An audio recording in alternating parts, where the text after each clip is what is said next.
Good afternoon. Today, I have as my guest Franco Sacchi, who's the filmmaker who made Waiting for Armageddon. Franco, um, how Good to did you see you. find your way into this film? Well, so that was now it's many years ago. I started to pick up a lot of stories in the media, right? Major publications, what we today we call mainstream, and yet um, nobody seemed to believe them, or they were going. My impression was they going over people's head. So when I would um, tell about this millions and millions of Americans who believe in uh, a literal interpretation of the Bible, but with a real impact on our lives in foreign policy, or the idea that we are living in the end times, people said, well, yeah, but that's fringe is strange.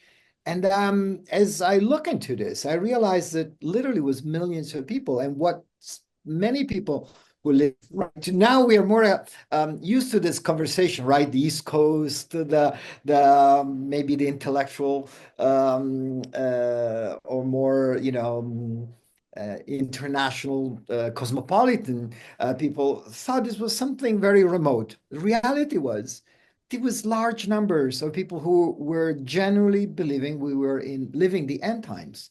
So do you And feel sometimes vindicated now? I'm sorry. You feel vindicated now? If only we had listened to you. Uh, Incredible, right? I mean, as I was preparing for this conversation, I realized that a lot of things that we were saying when we promoted the film, when we went, around to talk about it, and when the film came out, we were on NPR and so on. Uh, the conversation was a little bit different. We still were struggling to say, look, there is a large swath of Americans they seem to live in a parallel world. And that also seemed strange at the time. And today we know this is very normal, right? We have, we live in separate worlds. And this is one thing that I think emerged very clearly from the film, that these are very normal people. And when we met, they were very nice.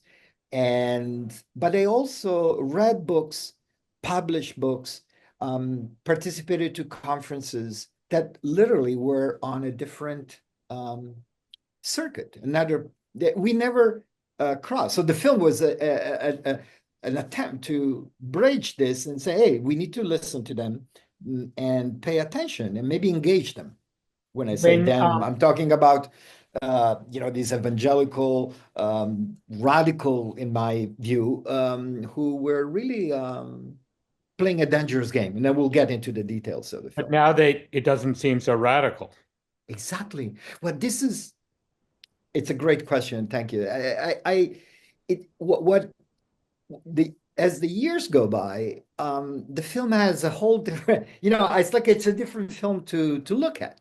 At the time, I remember we had screenings. We had a wonderful screening in New York at the Lincoln Center, and yet people who saw the film, who totally believed this is, non-fiction, right? Still we're not quite sure. You know what I mean? Even the New York Times, when they reviewed the film, said, "Who would have thought that the first documentary of the year, the film came out in January, was going to be a horror movie?" But that was a great quote, right? And, and but also thinking, oh, it's such a strange, right, bizarre fictional story. Of course, the reviewer was very serious about it, but this is how he opened. So the impression was still something very fictional. So Well, yeah. the response of audiences at the time of release Mhm. was there was a lot of incredulity that Exactly. Exactly. And tell me if I talk too much. You can interrupt me, Andrew. Feel free. No.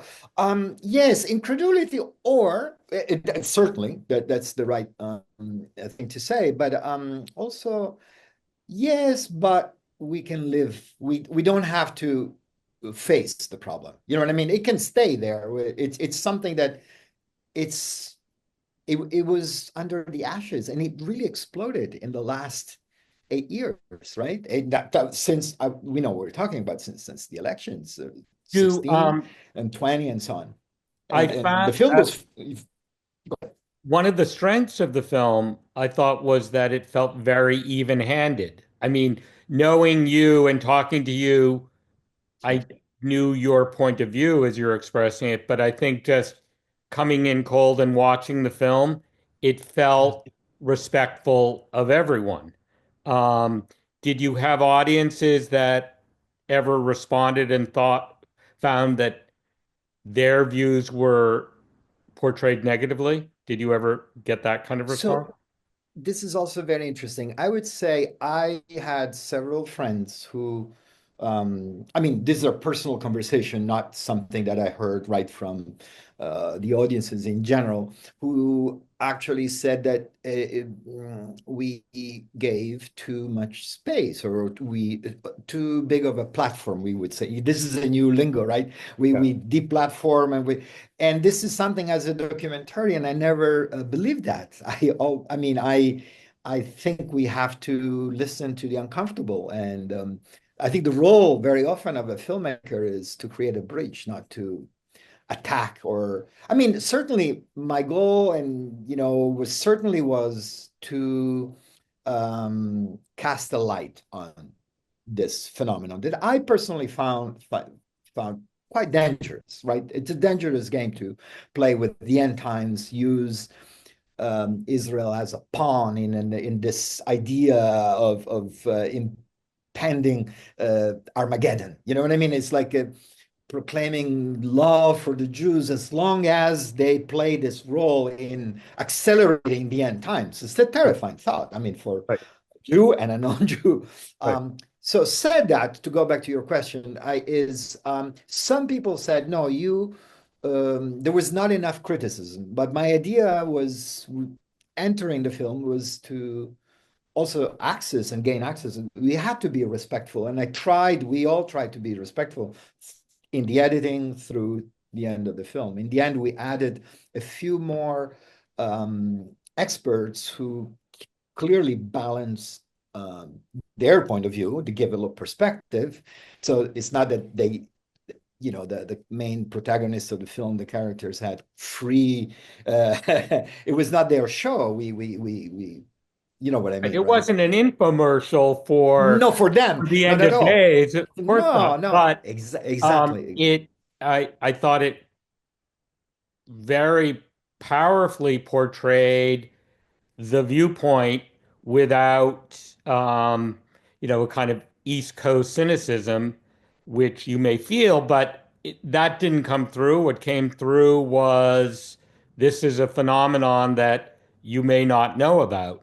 Um, but how do you think audiences engaging with the film today will Hmm. respond differently? I think, well, again, it's a great question. I would be very curious because I think there is uh, uh, an awareness in 2025 that um, certain fringe ideas or things that are, you're not used to hear in normal academic discourse or on mainstream is out, and it's really has an impact. You see what I mean? It's like we are much more. We are all aware that these millions of Americans who felt or lived happily, completely outside the mainstream, right? Even the university that they attend, we have some scenes in the film where honestly, I had to pinch myself to think that these are actual accredited universities where they were teaching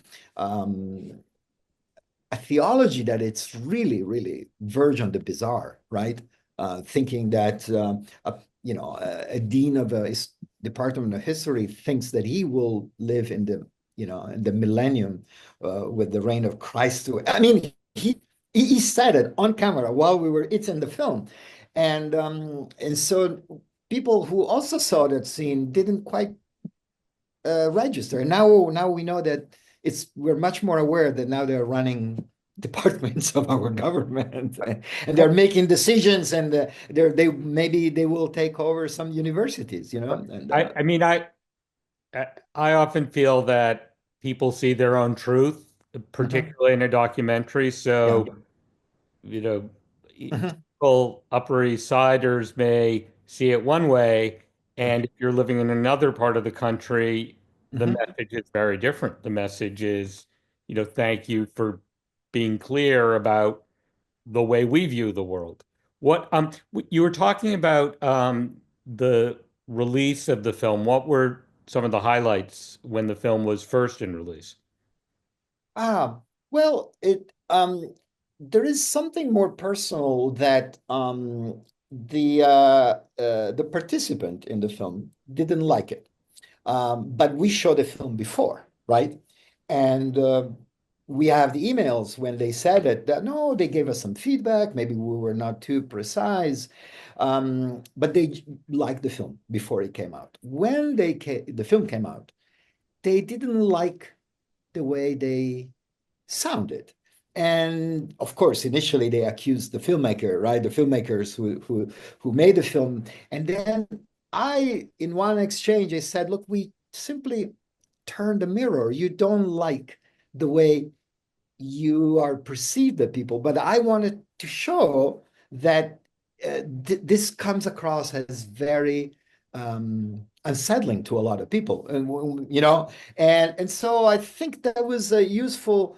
I hope they understood also that, in other words, the idea sometimes in documentary, it's also nice to lift the mirror and say, "Hey, look, this is how you sound. This is how you might be perceived, and you may never have thought about it." And it's not clear until the film is out, and you say, "Oh my gosh, a lot of people are looking."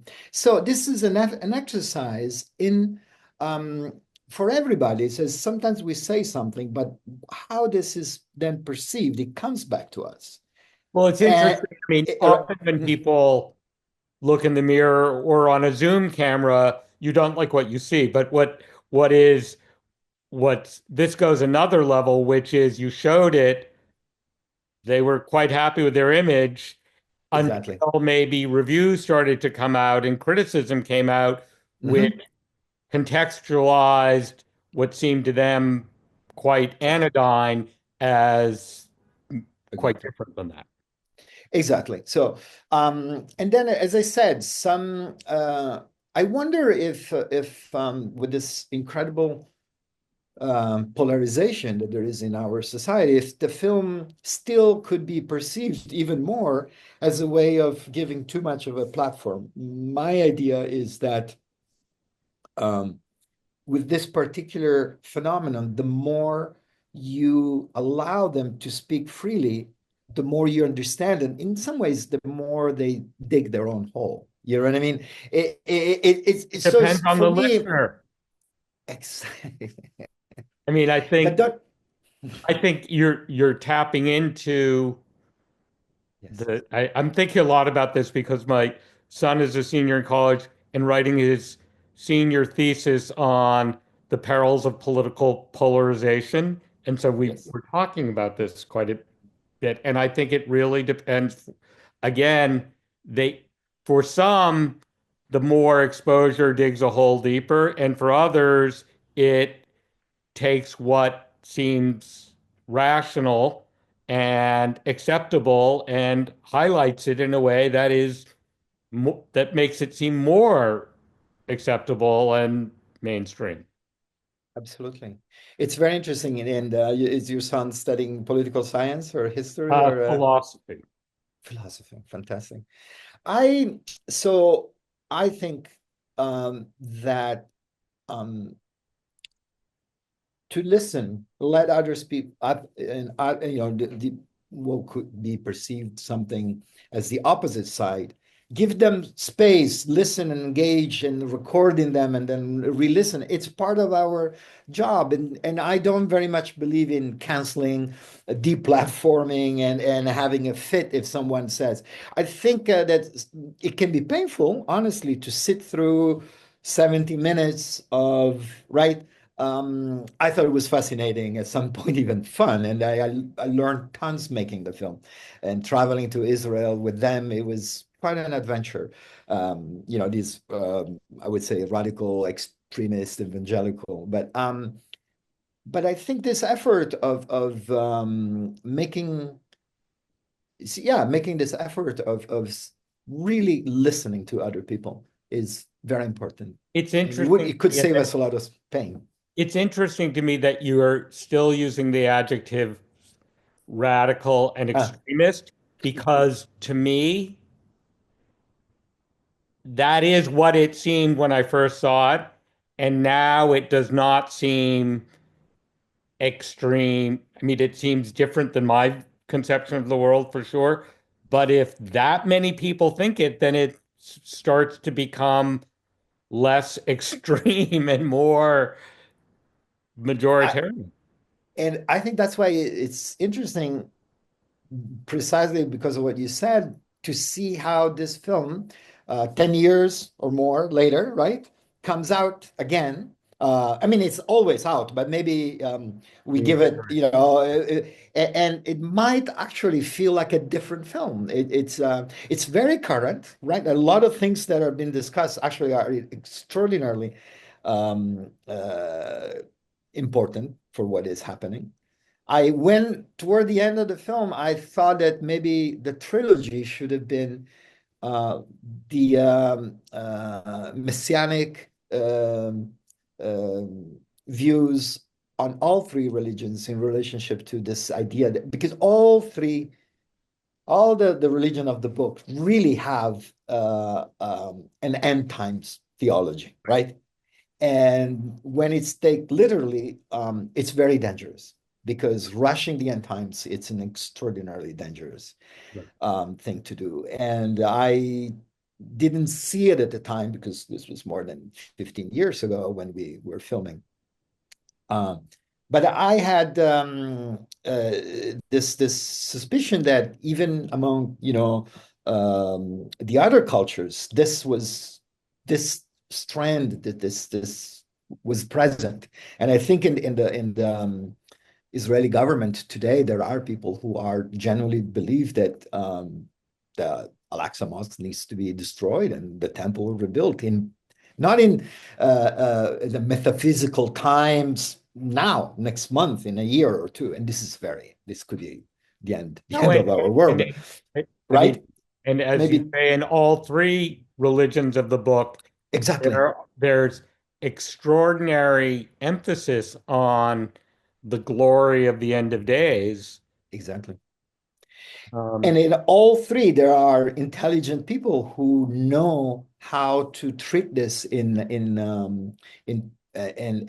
not view it literally, and it's a metaphor. It's a concept that transcend time, right? And it's you need the faith and so on, and so there is a dangerous strand in all three religions. This was my impression when I was toward the end of the film, but it seemed premature, right? Today, I would say I would look into this. I think there could be almost, of course, the American side has this. I mean, the rapture theology, right? It's truly, I mean, incredible. I mean, this when we were researching, I mean, you find out that The Simpsons had an episode. It's way, way before we made the film. The series of books based on the novels, based on the rapture theology. I mean, sold 70 million copies. This is toward in the 90s and early year 2000. And so, as we said a minute ago, I mean, it is mainstream now. It's not radical. It's becoming, certain ideas and a certain polarization, a view of the world that seems not very rational is, in fact, there, and it's very prominent. We right. should have listened many, many years ago and engaged and and not lived in our bubbles, right? All Exactly. of Well, us. that would have been good in so many ways. Don't you Do you think? have any questions for me about Well, the process? yes. Look, I think it's always a great opportunity for a filmmaker to talk to someone who I believe has the pulse of the industry and so on. I have two questions for you. What do you think of the present and future of cinemas, the physical experience of going into cinemas, as far as documentary in particular is concerned? And the second question, how do you think the world of festivals and the physical presence in festivals has evolved? Particularly the mid-tier, lower tier festival, there is an inflation. It's two different questions. Yeah.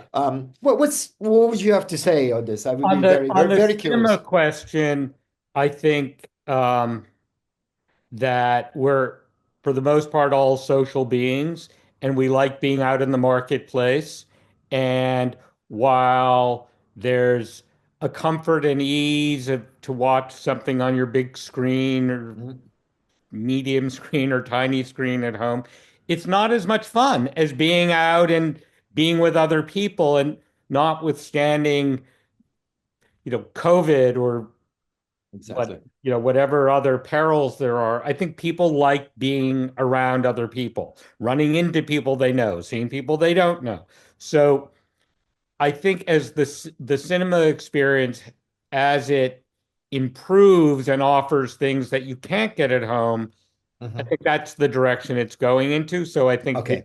movie tickets will probably become more expensive because there'll be more Okay. amenities offered by the Mhm. movie theaters. But as compared to going to a Broadway or an off-Broadway show, it'll be still a major bargain, I think. Yeah. Um, for documentaries, I think um, it really depends on the film. I mean, I think films that require um, thought and maybe challenging are less likely to be seen on Mhm. Saturday night as entertainment. But Yeah. certainly, there are always films that are going to be about a world we thought we knew about, but we don't, or person we want to know more about. And I think people still will enjoy seeing those in theaters. As So to it's still part of your strategy. You still believe in it when you represent films. Yes, I mean, It's still,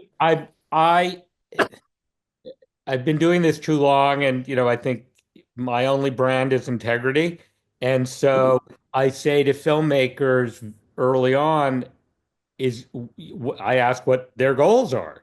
And Yeah. if I hear it's really important to me that this is theatrically released, and I don't think that that's likely to be in the cards, I say that.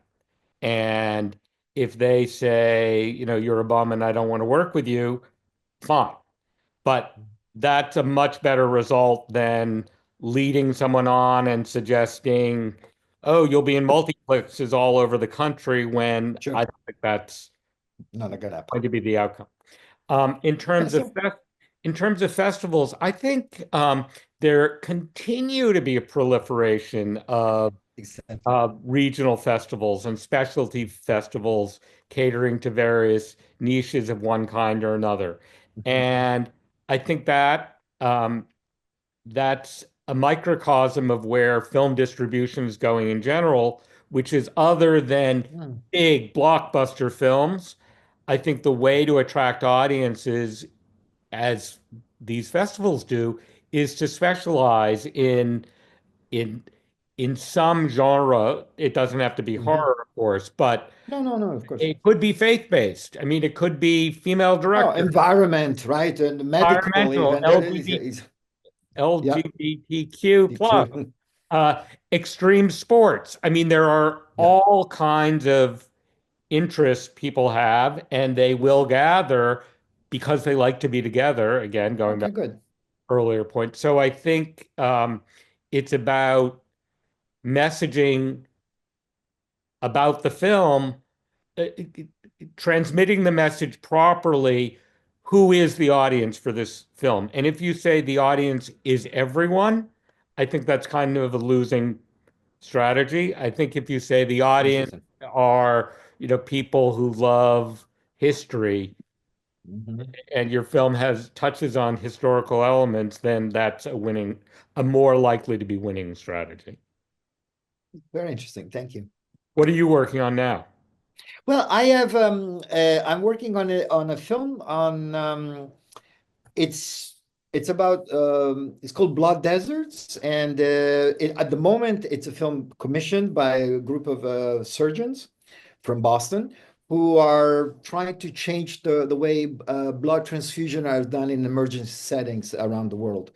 So we're working on something that is more like a case study, it's a scientific, but I really believe that there could be a bigger film as they progress in changing totally the protocols on how transfusions are done in remote part of the world. And it's Are you it's traveling around the world filming? mostly Kenya. It's the film in Kenya. The hope would be one day, maybe I should. It's a little premature, but the story could become global. Now it's focused on a very small hospital where the pilot study is being done in a remote part of Kenya. It can reach all from Alaska, where these blood deserts are. Blood deserts means when blood for transfusion is not readily Right, available. right. And the way that it is screened should change. So the protocols and the medical establishment is very hard to change. And so it's a battle more with the bureaucracy to save a lot of lives. So at the moment, it's a small technical film. Hopefully, one day it will Right. become Well, maybe I'll send you a yeah, keep me updated, please. Thank yes. you so much for spending time with me this afternoon, and Thank you. look forward to hearing from you. Take care. Fantastic. Good work. Thank you for Thank you. everything. Bye, Franco.